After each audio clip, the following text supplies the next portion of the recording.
Senhor Jesus, nós queremos te agradecer, Senhor, pela oportunidade de estarmos reunidos aqui em teu nome, de forma virtual, mas que possamos também, Senhor, estar com os nossos corações ligados ao teu, Senhor. Te pedimos por cada lar aqui representado, por todos os irmãos e irmãs que fazem parte do nosso estudo e não estão ainda conosco, por aquelas situações difíceis que estamos vivenciando, ou que sabemos que outras pessoas passam por situações dolorosas, tão dolorosas quanto as nossas, que possamos receber as tuas bênçãos, Senhor Jesus. Enfim, Mestre, ampara a humanidade inteira tão carente do teu amor. Muito obrigado, Senhor. Então, vamos começar.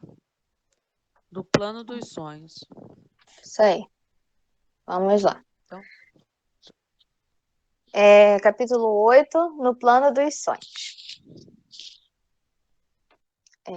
Após alguns minutos de uma conversação encantadora, o irmão Francisco acercou-se do orientador, indagando sobre os objetivos da reunião da noite. Sim, esclareceu Alexandre afável. Teremos algum trabalho de esclarecimento geral a amigos nossos, relativamente a problemas de mediunidade e psiquismo, sem minúcias particulares. Se nos permite, tornou o interlocutor, estimaria trazer alguns companheiros que colaboram frequentemente conosco. Seria para nós grande satisfação vê-los aproveitando os minutos de sono físico. Sem dúvida. Destina-se o serviço de hoje à preparação de cooperadores nossos, ainda encarnados na crosta. Estaremos à disposição e receberemos seus auxiliares com alegria. Francisco agradeceu sensibilizado e perguntou: poderemos providenciar? Imediatamente, explicou o instrutor, sem hesitação. Conduza os amigos ao sítio de seu conhecimento. Afastou-se o grupo de socorristas, deixando-me verdadeiro mundo de pensamentos novos. Segundo informações anteriores, Alexandre dirigia naquela noite pequena assembleia de estudiosos e, assim que nos vimos a sós, explicou-me solícito. Nosso núcleo de estudantes terrestres já possui certa expressão numérica. No entanto, faltam-lhe determinadas qualidades essenciais para funcionar com pleno proveito. Em vista disso, imprescindível dotar os companheiros de conhecimentos mais construtivos. E como julgasse útil fornecer-me informações pessoais destinadas à minha própria elucidação, acrescentou gentilmente. E os irmãos que comparecem, indaguei curioso, conservam a recordação integral dos serviços partilhados, de estudos... Olívia, só um instantinho, você parou aqui e como julgasse útil fornecer-me informações pessoais. Pulei? O meu... Não, esse daí tá diferente. Não tem no seu? Não. Pulou, Ué. não. Pulou um pedação. Pulou um pedação. Pulou duas entradas de... duas falas. Nosso núcleo, né? Nosso núcleo. Não, e assim, ó. Você parou gentilmente, não foi? Sobe lá. Vem gentilmente. Nosso núcleo, depois vem. E como julgasse útil? Aí vem. Atendendo às injunções dessa ordem, estabeleci um curso de esclarecimento metódico para melhorar a situação. Nem todos sabem valer-se das horas de sono físico para o incentivo de semelhantes aquisições. Mas se alguns lavradores mais corajosos não se dispuserem a cultivar algumas sementes a fim de iniciar-se mais tarde a cultura intensiva, jamais a comunidade ruralista alcançará a lavoura farta. E sorridente acentuou: contamos em nosso centro de estudos com um número superior a 300 associados. No entanto, apenas 32 conseguem romper as teias inferiores das mais baixas sensações fisiológicas para assimilarem nossas lições. E noites se verificam em que mesmo alguns desses quebram os compromissos assumidos, atendendo a seduções comuns, reduzindo-se ainda mais a frequência geral. Em compensação, de quando em vez ao comparecimento fortuito de outros companheiros, como ocorre nesta noite, em face da lembrança do irmão Francisco, que nos trará alguns amigos. Aí entra essa parte. Nossa, mas não pulou muita entraria. coisa mesmo, né? E os irmãos que comparecem, indaguei curioso, conservam a recordação integral dos serviços partilhados, de estudo levados a efeito e observações ouvidas? Chegou não, né? Chegou. Aí agora vai. E Alexandre? É aqui embaixo, Lívia. Tá, tá bom. E Alexandre Achou? pensou, achei. E Alexandre pensou um momento e considerou. Pulou bastante coisa, né, Rita? Engraçado. Muita coisa. E o principal que ele fala aqui, são 300, mas Aham. comparecem, em média, um pouco mais de 10%. Comparecem aonde? Nessa reunião de estudo, de Tá. esclarecimento. Tá, São entendi. 300 irmãos vinculados, mas por conta das seduções, ele diz assim, das mais baixas sensações fisiológicas, os companheiros não comparecem. Uhum. Pode continuar. E Alexandre pensou um momento e considerou. Mais tarde, a experiência mostrará a você como é reduzida a capacidade sensorial. O homem eterno guarda a lembrança completa e conserva consigo todos os ensinamentos, intensificando-os e valorizando-os, de acordo com o estado evolutivo que lhe é próprio.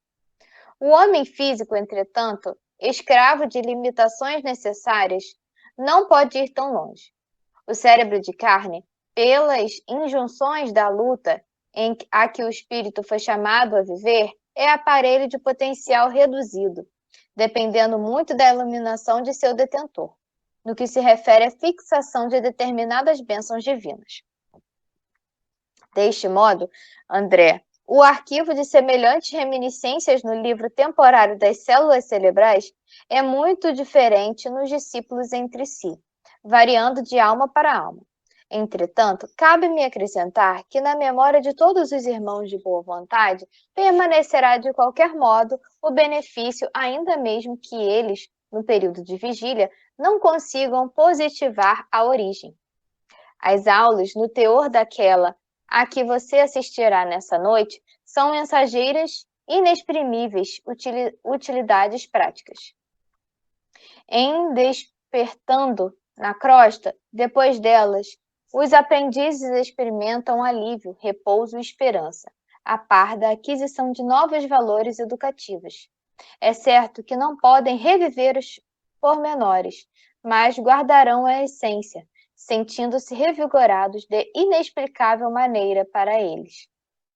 Não só a retomar a luta diária do corpo físico, mas também a beneficiar o próximo e combater com êxito as próprias imperfeições.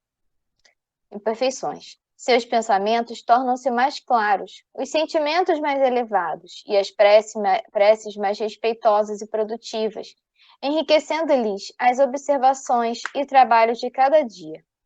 É lastimável, disse eu, valendo-me de pausa mais longa, que todos os membros do grupo não possam frequentar em massa as instruções dessa natureza. Seria de extraordinária significação o ato de se consagrarem mais de 300 pessoas para os mesmos fins santificantes, recebendo em conjunto sublimes bênçãos de iluminação. Sem dúvida, redarguiu o orientador no otimismo de sempre. No entanto, não podemos violentar ninguém. Toda elevação representa uma subida e toda subida pede esforço de ascensão. Se nossos amigos não se aproveitam da força que lhes é peculiar, se menosprezam os seus próprios direitos divinos, por olvidarem e por vezes detestarem os sagrados deveres que o Pai lhes confiou, como operar por eles, se constitui lei primordial da vida a realização divina e eterna para cada um de nós? A observação era profunda e indiscutível. A esse tempo, defrontáramos vasto edifício que impressionava pelas linhas modestas, embora transbordantes de luz. Vamos agora ao trabalho, convocou Alexandre resoluto. Vamos, mas objetei por minha vez. Não se efetuarão as aulas na sede do agrupamento onde se processam os serviços a seu cargo? Se o trabalho, respondeu ele atencioso, fosse puramente consagrado às entidades libertas do corpo material, poderíamos desenvolver os nossos esforços ali mesmo, com o maior êxito. Mas, no presente caso, devemos atender a irmãos ainda encarnados, que vêm até nós em condições especialíssimas, e precisamos aproveitar os recursos magnéticos dos amigos que ainda se encontram igualmente em luta na Terra. E chegando diante da porta de entrada, onde movimentava grande número de companheiros do nosso plano, o instrutor explicou: temos aqui uma nobre instituição espiritista, a serviço dos necessitados, dos tristes e dos sofredores. O Sagrado Espírito de Família Evangélica permanece vivo nessa casa de amor cristão que o Espiritismo ergueu, por intermédio de uma venerável missionária do Cristo. Nossos trabalhos se desdobrarão aqui com mais eficiência relativamente aos fins a que se destinam. Como é interessante, acentuei, o fato de necessitarmos dos ambientes domésticos para a instrução aos companheiros encarnados. Sim, comentou Alexandre, com elevada sabedoria. Você não pode esquecer que grandes ensinamentos do próprio mestre foram ministrados no seio da família. A primeira instituição visitável do cristianismo foi o lar pobre de Simão Pedro, em Cafarnaum. Uma das primeiras manifestações de Nosso Senhor diante do povo foi a multiplicação das alegrias familiares, numa festa de núpcias, em pleno aconchego do lar. Muitas vezes, visitou Jesus as casas residenciais de pecadores confessos, acendendo novas luzes nos corações. A última reunião com os discípulos verificou-se no cenáculo doméstico. O primeiro núcleo de serviço cristão em Jerusalém foi ainda a moradia simples de Pedro, então transformado em baluarte inexpugável da nova fé. Inegavelmente, todo templo de pedra, dignamente superintendido, funcional, qual farol no seio das sombras, indicando os caminhos retos aos governantes do mundo, mas não podemos esquecer que o movimento vital das ideias e realizações baseia-se na Igreja viva do Espírito, no coração do povo de Deus, sem adesão do sentimento popular na esfera da crença vivida no âmago de cada um. Qualquer manifestação religiosa reduz-se a mero culto externo.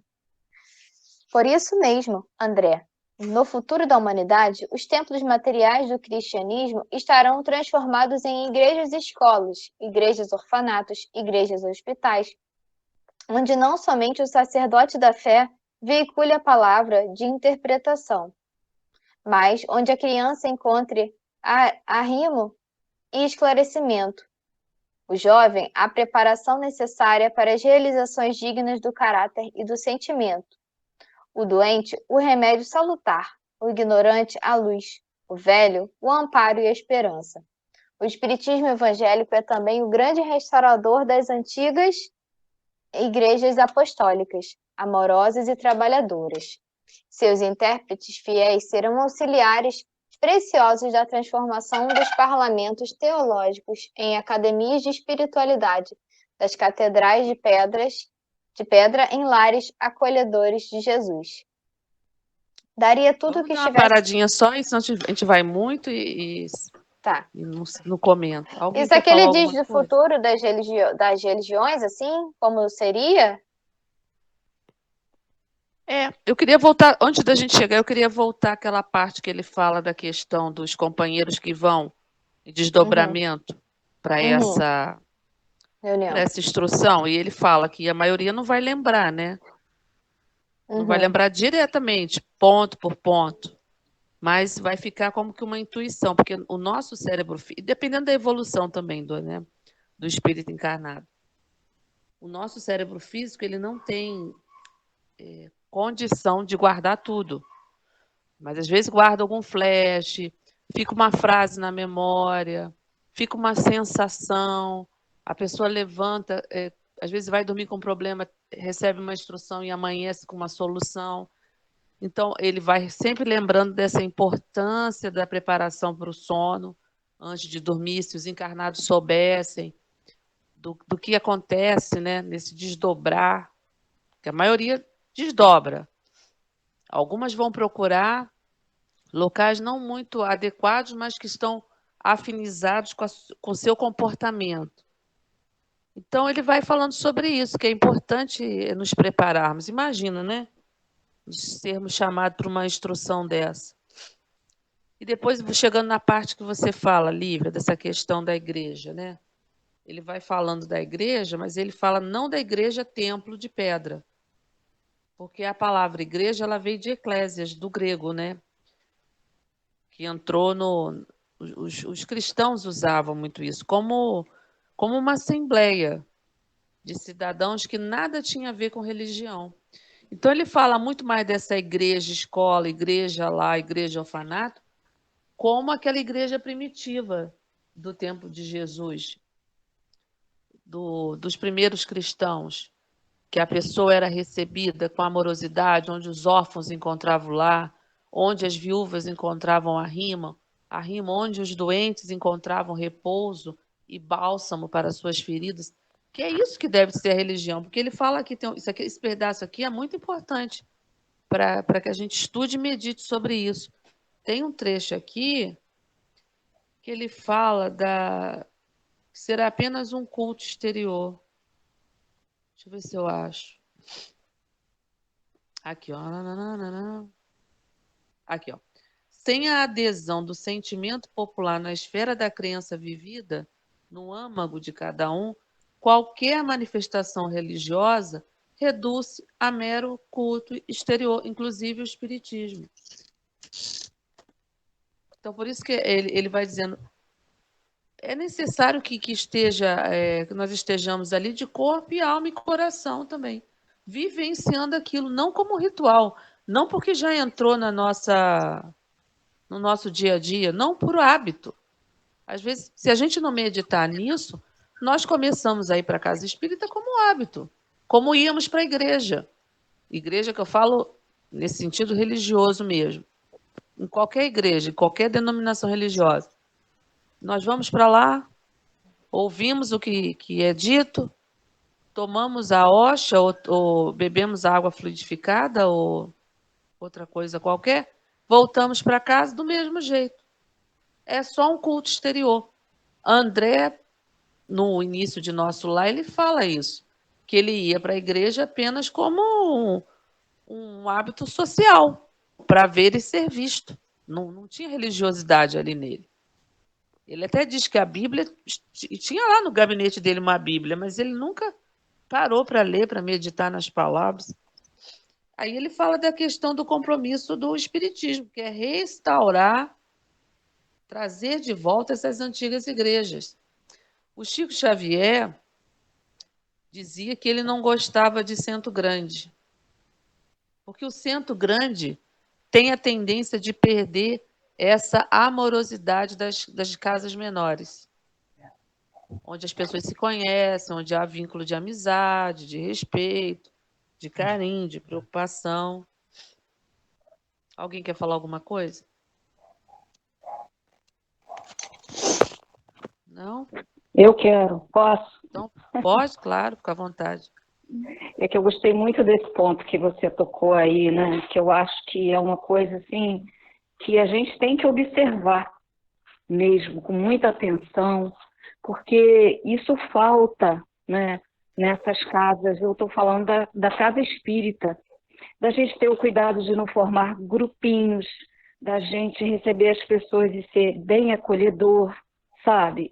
Esse acolhimento que você fala, né? Que existia lá no tempo daquelas igrejas antigas, né? E a gente tem que ter esse cuidado de fazer isso, de não ter aquelas referências de falar, mas o meu pessoal, não tem pessoal, é todo mundo igual, é todo mundo unido, é todo mundo precisando, né, de uma palavra, de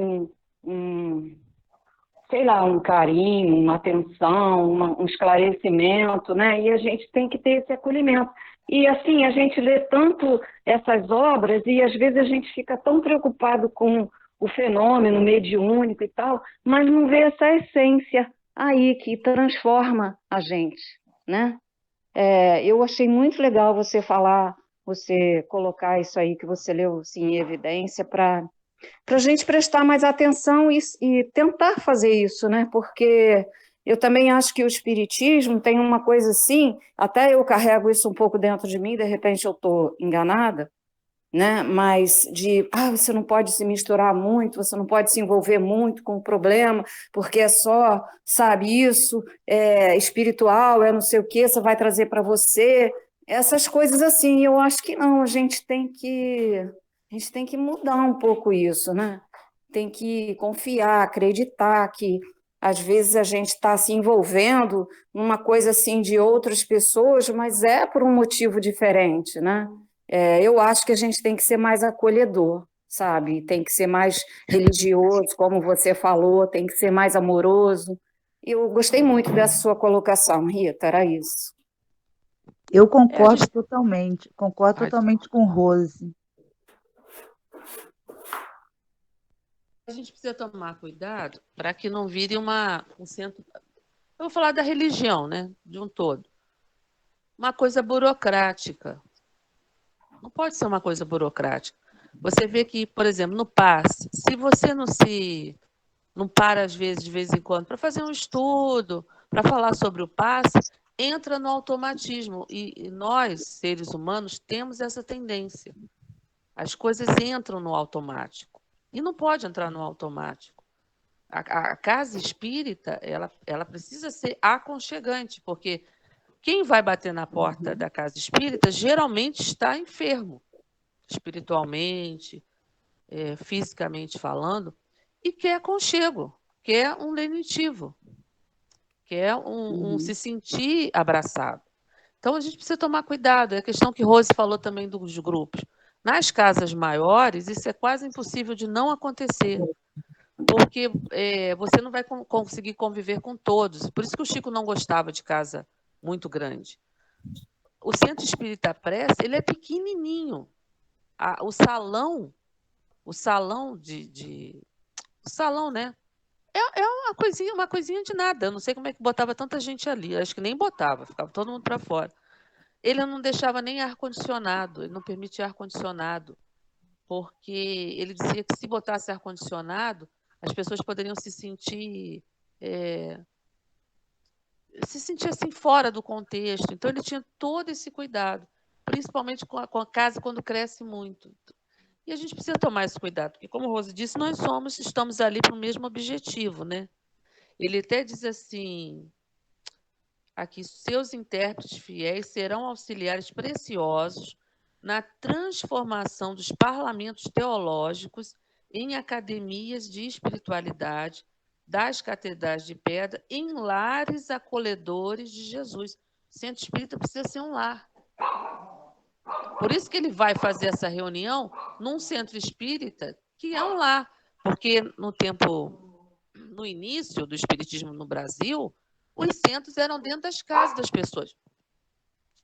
A maioria dos centros saiu de dentro do lar. Eram outros tempos, né? Eram centros familiares, vamos dizer assim. Até naqueles livros, né? Importante. Se você for pegar para ler aqueles livros que se passavam na época de fazenda, essas coisas assim, normalmente as pessoas se reuniam em casa, né? Sim. Eu estava até ouvindo uma palestra hoje acho que é Tereza, mas eu esqueci o nome dela. Ela desencarnou há pouco tempo, essa senhora. Ela foi presidente de um centro espírita lá em Botafogo. E ela falando sobre isso, essa questão do lar, do centro espírita nascer nos lares mesmo. Ela falando o seguinte, que ela foi convidada, que ela não queria participar de família espírita, mas ela não queria saber nada de espiritismo. E surgiu um acontecimento na vida dela que foi dito na casa dela, foi convidada para participar de um grupo dentro de uma casa, de um grupo familiar mesmo. E desse grupo familiar surgiu o centro espírita. A maioria foi assim. Hoje em dia que não dá mais, né? Mas é importante isso. Mesmo sendo um centro espírita que não seja dentro de uma casa particular, né? Que seja um lar, como ele diz assim, ó. catedrais de pedras em lares acolhedores de Jesus, que era a Casa do Caminho. Era uma casa acolhedora. A gente quer se sentir acolhido, principalmente nesses dias tão tumultuados. Nada mais triste de você entrar e sair do centro, entrar e sair do centro, e ninguém pergunta: oi, tudo bem? Seja bem-vindo à nossa casa.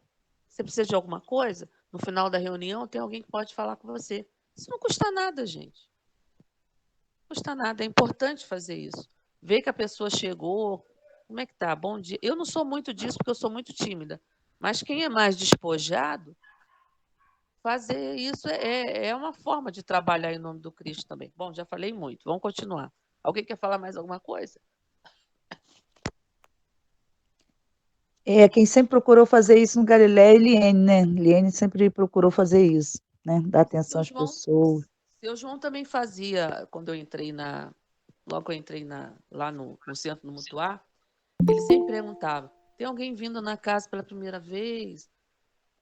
Aí a pessoa levantava a mão: seja bem-vindo. Eu fui recebida assim e gostei muito. Não, mas eu digo assim, não, mas eu não estou nem me referindo ao presidente, estou falando assim não, das estou falando pessoas. De uma forma geral. De uma forma geral. Por exemplo, minha filha foi numa casa, quando era mais jovem, em Niterói, num grupo espírita em Niterói, eu era jovenzinha, falei, vai, Carolina, procurar alguma coisa. Agora ela já tem a casa dela que ela frequenta, tal. Mas aí ela falou, mamãe, eu entrei e saí, ninguém falou comigo. Isso acontece muito, né? Aí, quer dizer, era uma casa também, é o que você falou aí, Rita, uma casa muito grande em Niterói, então é muita gente, né? Não tem. Agora, o evangélico consegue. Né? Porque já tem uma organização. Exatamente, eles conseguem. Então, se eles conseguem, nós também conseguiríamos. Basta querer, né? Agora, eu fico observando, realmente a casa espírita tem que ter muito cuidado, assim, às vezes eu vejo, não estou falando nada especificamente de casa nenhuma, não, mas a doutrina espírita a gente tem que ter muito cuidado, porque, assim, o estudo é bendito, maravilhoso, a gente tem que estudar mesmo. Mas se bobear, a casa espírita vira só uma espécie, só uma escola, né? Assim, é aquilo que você falou, né? Falta aquele calor humano, aquele desejo de ajudar uns aos outros. Não pode perder isso, né? Essa coisa de querer ajudar uns aos outros, olhar o outro como irmão, pensar, né? Porque assim, a gente tem que estudar realmente e aprender, porque se a gente não estudar e aprender, como é que a gente vai ter a vigilância que a gente precisa, né? Para o nosso dia a dia, realmente. Mas a gente entra, estuda, sai, né? Aí não pensa, mas tem que desenvolver essa coisa da fraternidade, realmente é o mais importante. Né? Porque os grupos de estudo, eles cumprem um pouco esse papel, né? Desse aconchego, porque vai se formando vínculos, né? Vai se formando amizades, você sente o calor humano, porque a questão da gente fazer estudo online é ótimo, porque facilita muito a vida, né? Mas, em compensação, a gente perde a convivência com o outro. Isso tem feito muita falta. Você conversar com o outro, olhar no olho do outro, perguntar se está tudo bem, a pessoa perguntar. Isso tem feito muita falta e as pessoas estão sentindo essa questão do calor humano, porque o ser humano, nós como humanos, nós precisamos estar perto de outro humano. Nós precisamos desse calor, dessa convivência. E, às vezes, ali na reunião de estudo, a gente até para a reunião, porque, às vezes, a pessoa desabafa ali, precisa de um acolhimento, né? Primeiro. Então, isso tem feito muita falta também. A reunião de estudo faz um papel assim também de atendimento fraterno, né? Uns com os outros. Tipo assim, a gente faz um atendimento fraterno uns com os outros. Né? E às vezes a pessoa vai entrar na casa, porque você, por exemplo, sua filha entrou e saiu, e se ela ficasse um ano ali, ela provavelmente ia acontecer a mesma coisa. Mas ela se engajando num estudo, ela já vai fazendo vínculos. Aí fica mais fácil você formar esses grupos, né? Essas ligações internas na casa. Mas é uma preocupação que a gente deve ter, né? Sempre. Então, vamos continuar. Vamos lá, então. Daria tudo o que tivesse ao meu alcance para continuar ouvindo as encantadoras elucidações do orientador. Mas nesse instante, transpunhamos o limiar. Verifiquei que faltavam apenas 5 minutos para as 2 horas da madrugada. Pelo grande número de entidades que vieram céleres ao nosso encontro, percebi que havia enorme interesse em torno da palestra instrutiva da noite. Não se achavam presentes apenas os aprendizes ligados ao esforço de Alexandre, em sentido direto, mas também outros amigos trazidos até ali por afeiçoados do plano espiritual. Acercou-se de nós com mais intimidade pequeno grupo de companheiros, destacando-se um deles que conversou com Alexandre de maneira mais significativa. Ainda não chegaram todos? Indagou o instrutor com interesse afetivo após trocarem as primeiras impressões. Percebi claramente que se referia aos irmãos encarnados que deveriam comparecer na cota de frequência do grupo, que era ele um dos diretores espirituais. Faltam-nos apenas 2 companheiros, elucidou o interpelado. Até o momento, Vieira e Marcondes ainda não chegaram. Urge iniciar os trabalhos, exclamou Alexandre sem afetação. Devemos terminar a tarefa às 4 horas no máximo. E mostrando singular interesse de amigo, acrescentou. Quem sabe se foram vítimas de algum acidente. Convém positivar no espírito de cada espírito de calma, decisão que lhe é característico, recomendou ao auxiliar que lhe prestara informações. Sertório, enquanto vou ultimar últimas providências para as instruções da noite, observe o que se passa. Respeitoso, o subordinado interrogou. Caso estejam os nossos irmãos sob a influência de entidades criminosas, como devo proceder? Deixá-los então, onde estiverem, replicou o instrutor resoluto. O momento não comporta grandes conversações com os que se prendem deliberadamente ao plano inferior. Findo o trabalho, você mesmo providenciará os recursos que se façam necessários. Dispunha-se um mensageiro a partir quando o orientador, percebendo-me o ardente interesse em acompanhá-lo, acrescentou. Se deseja, André, poderá seguir colaborando com o emissário em serviço. Sertório terá prazer em sua companhia.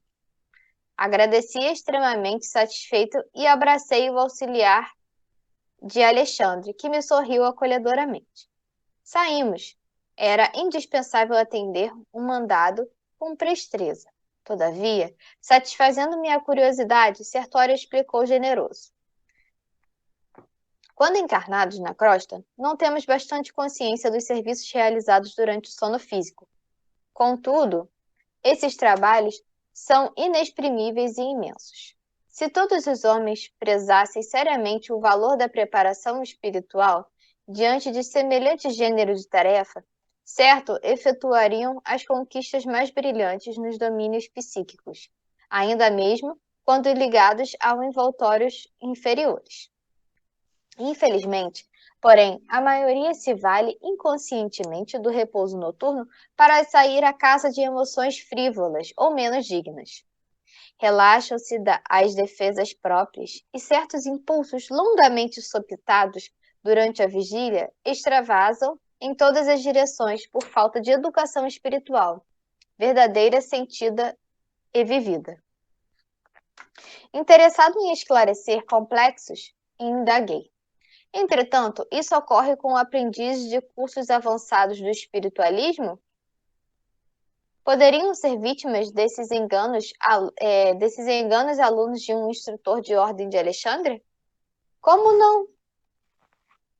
Tornou Sertório fraternalmente.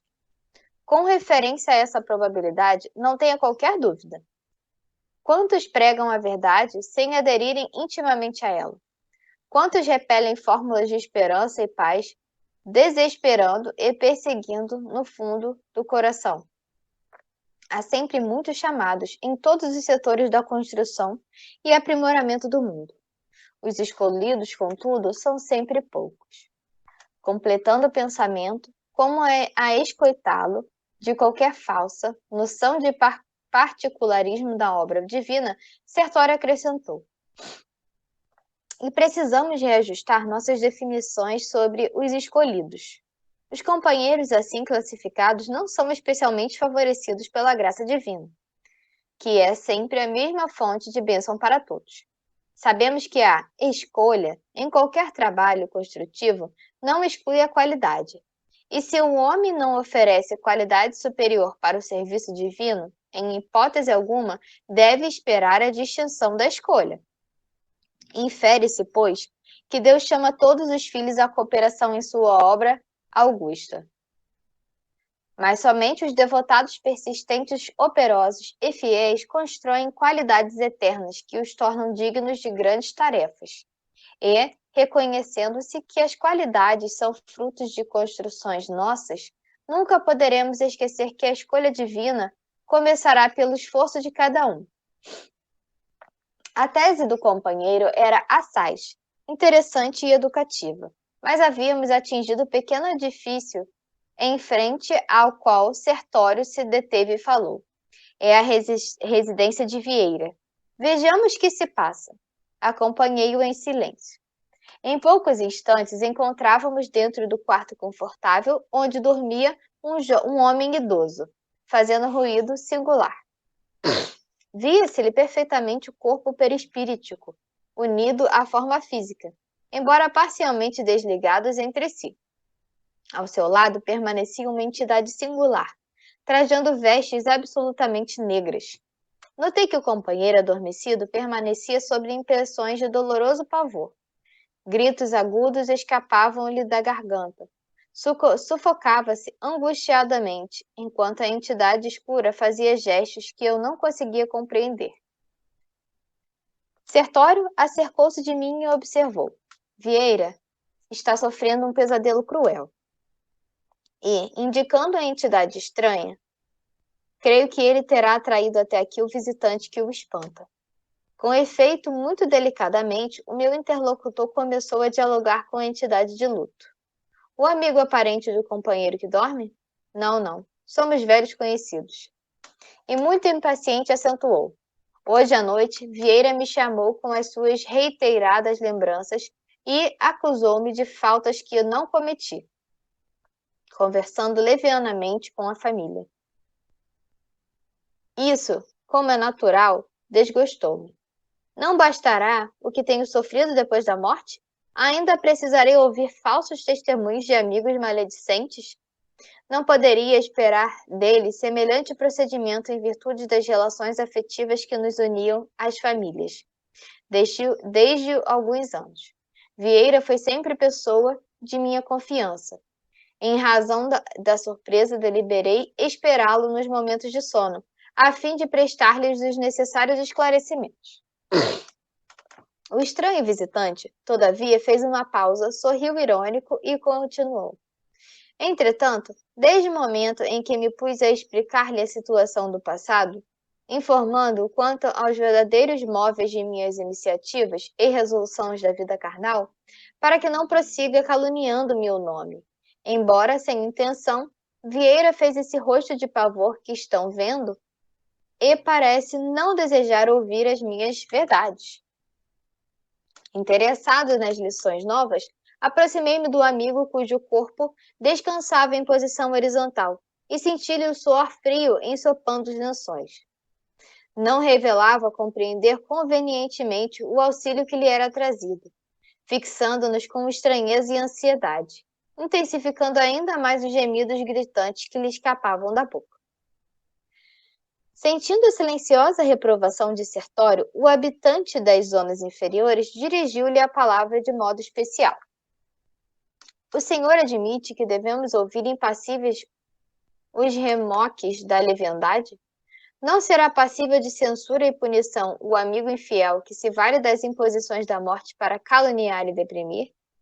Se Vieira sentiu-se no direito de acusar-me, desconhecendo certas particularidades dos problemas de minha vida privada, não é justo que me tolere os esclarecimentos até o fim?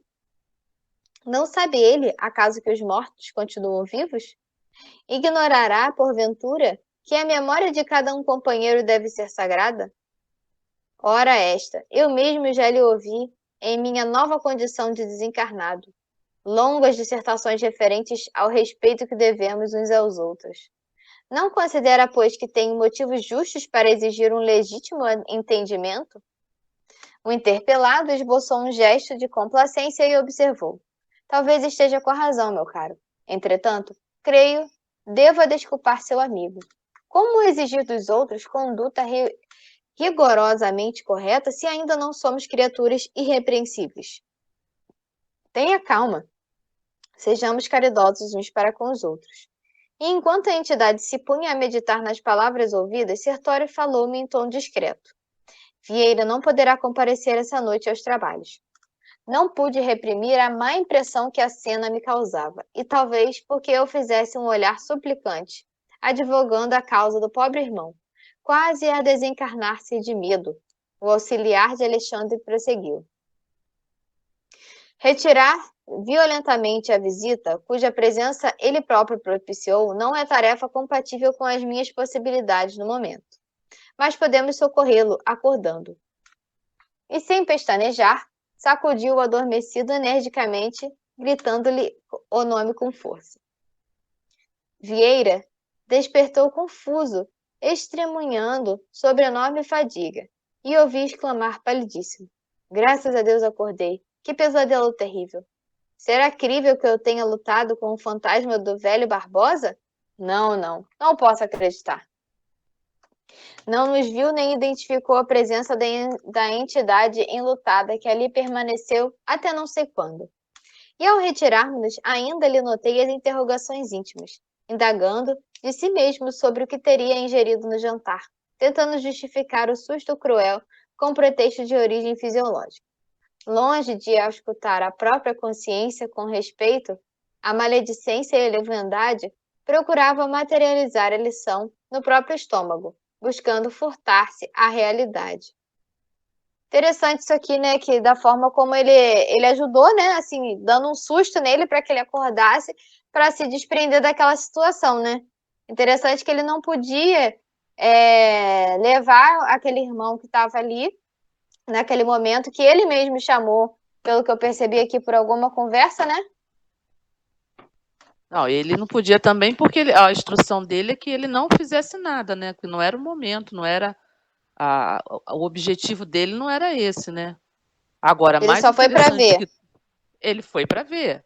Até ele perguntou, e se tiver alguma entidade, ele falou assim, deixa lá com eles, né? Porque foi ele que chamou. Depois, mesmo assim, a espiritualidade não perde viagem, né? Mas o que eu achei mais interessante, o que a gente tem que ficar muito preocupado, é essa questão da conversação aparentemente inocente, que às vezes, quando nós estamos em grupos, nós fazemos. Porque geralmente a gente está falando mal de alguém, de alguma coisa, do tempo. Então, eu achei muito interessante isso, essa questão da conversação. Cuidado com a leviandade, cuidado com o pré-julgamento, porque nós não sabemos de toda a história, às vezes a gente só tem um lado da história. A memória é falha, então é a nossa memória, o que a gente guardou, às vezes não foi o que aconteceu. Então, cuidado, porque, como ele diz aqui, ele diz que foi atraído, eu até circulei. Ele foi atraído. Ele não diz assim, hoje à noite Vieira me chamou com as suas reiteradas lembranças e acusou-me de faltas que não cometi. Quer dizer que ele acha que não cometeu também, né? Mas ele foi atraído, ele me chamou. Eu lembrei de um caso do Chico, que o Chico estava numa situação complicada e estava fazendo oração. Esses casos estão no Chico e Emmanuel, de Carlos Barcelli, mas deve estar em outros livros também. E aparece uma entidade trevosa do lado do Chico, com as mãos e os pés em forma de garra, e ele diz, me chamou, e o Chico estava orando, né? Aí Emmanuel diz para Chico, diga que sim, que você precisa da ajuda dele. E aí Chico fala, ai, meu irmão, graças a Deus que você veio me auxiliar, com a sua humildade, com a sua bondade, com a sua generosidade. Começou a elogiar o irmão. Aí o companheiro falou assim, Chico, você não tem jeito mesmo, hein? E foi embora. Então, Chico estava orando, atraiu um companheiro desse. Imagina nós com as nossas conversações. Ele atraiu provavelmente para esse irmão ser auxiliado, né? Mas no nosso caso, na maioria das vezes, não. Nós é que atraímos essas entidades. Alguém quer falar mais alguma coisa? Então vamos continuar para a gente terminar. Vamos lá, então. Sertório, porém, não me proporcionou ensejo a maiores reflexões. Convocando-me ao dever imediato, acrescentou: visitemos o Marcondes. Não temos tempo a perder. Daí a 2 minutos penetrávamos outro apartamento privado. Todavia, o quadro agora era muito mais triste e constrangedor. Marcondes estava de fato ali mesmo parcialmente desligado do corpo físico, que descansava com bonita aparência sob as colchas rendadas. Não se encontrava ele sob impressões de pavor, como acontecia ao primeiro visitado.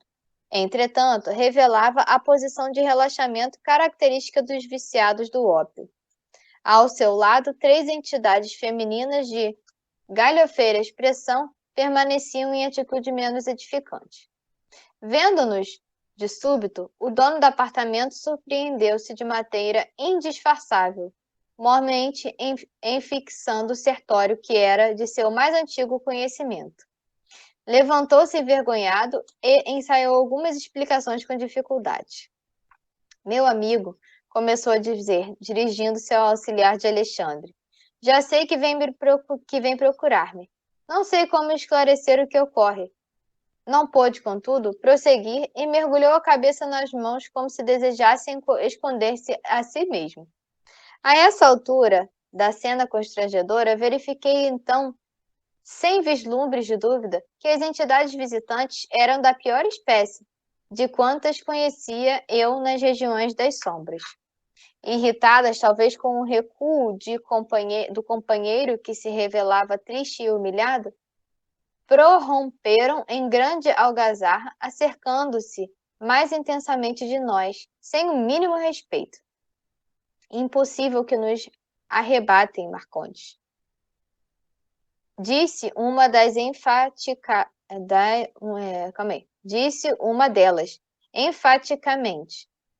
Afinal de contas, vim de muito longe para perder meu tempo assim, sem mais nem menos. Ele mesmo nos chamou para essa noite de hoje, exclamou a segunda atrevidamente, e não se afastará de modo algum. Sertório ouvia com serenidade, evidenciando íntima compaixão.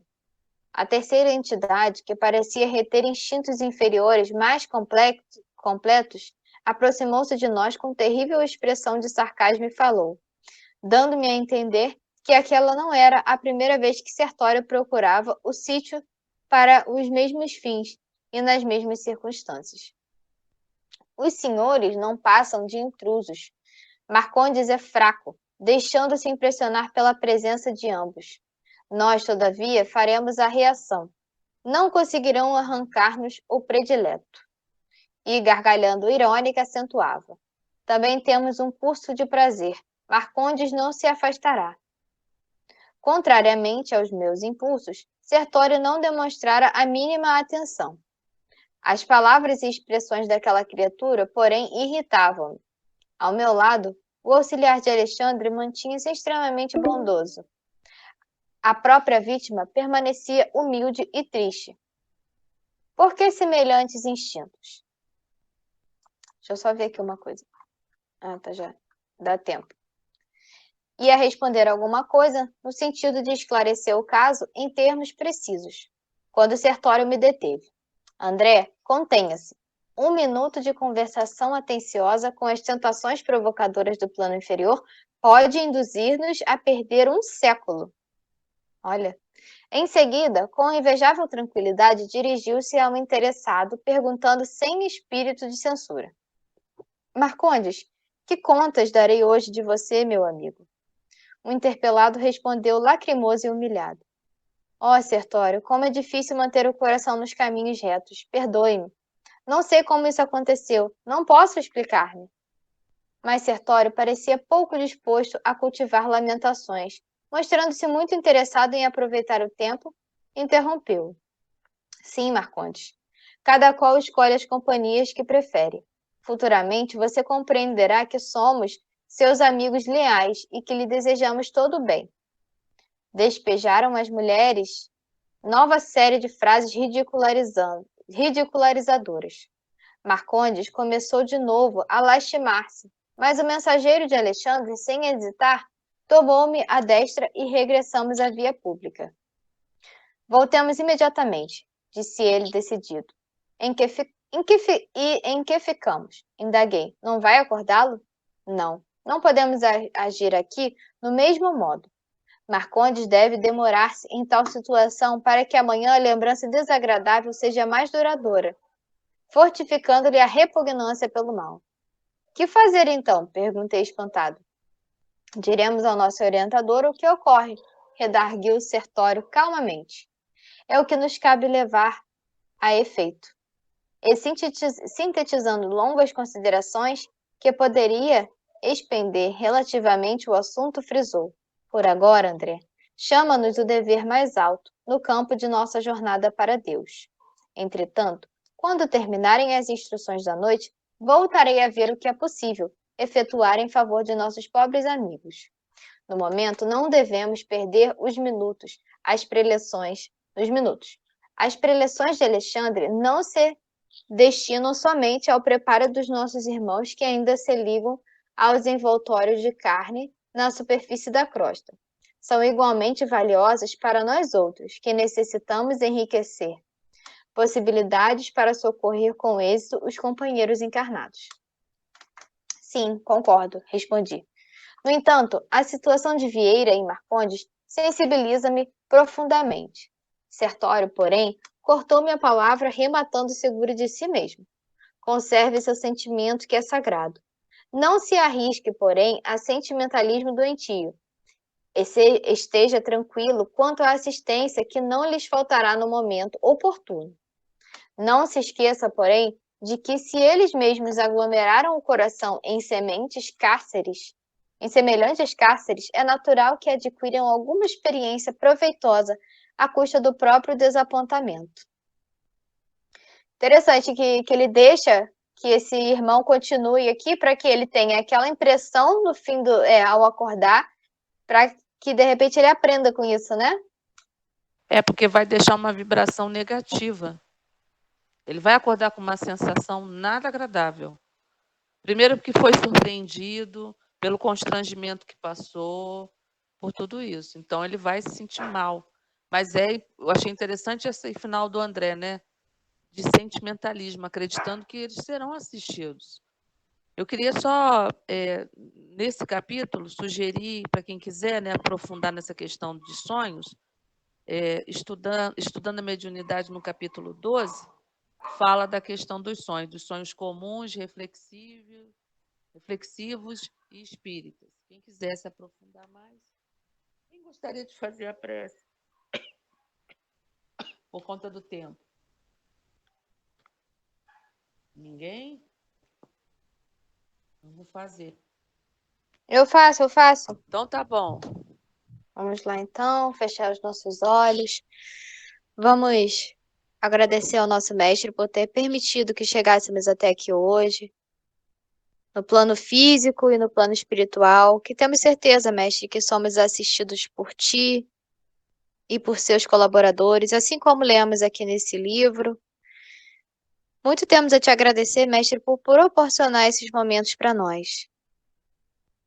Pedimos, mestre, por todos aqueles que costumam participar do nosso estudo, que essa boa vibração possa manter-nos em equilíbrio e que também possamos equilibrar outras pessoas, juntamente com o nosso sono, ao desligar-nos do corpo, também possamos ter mais consciência do que faremos, do que atrairemos, e que possamos, no momento de descanso, que possamos também procurar momentos de estudo, momentos de trabalho, de colaboração, e nos manter firmes na sua caminhada. Que assim seja, Senhor, graças a Deus. Boa noite a todos, bom final de semana. Obrigada, Lívia.